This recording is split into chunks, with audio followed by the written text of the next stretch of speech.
عاشقم کردی یادمه تا گره خورد نگاهمون، دل بریدم من از همه، دل بریدم من از همه. مثل رویا بود اون شبا، اما افسوس چه زود گذشت.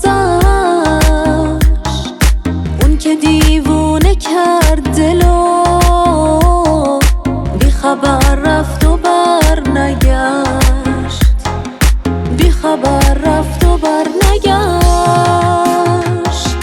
لحظه لحظه تو فکرمی تا برگشتنت، هرچی بشه خسته نمیشم از دوست داشتنت. لحظه لحظه تو فکرمی تا برگشتنت، هرچی بشه خسته نمیشم از دوست داشتنت.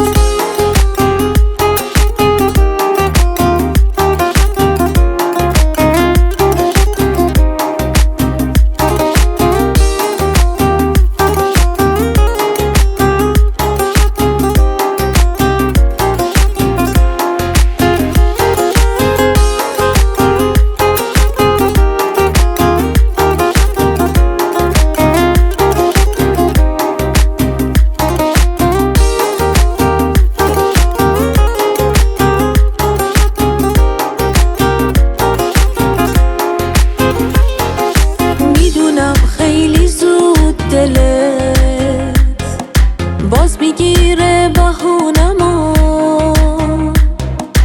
میدونم اونقدر عاشقم که تو رو باز ببخشم و که تو رو باز ببخشم و کاشکی سنگی نبود دلت، یا که دلتنگ نمیشدم. کاری کردی یادم بره این روزا دیگه از خودم، این روزا دیگه از خودم.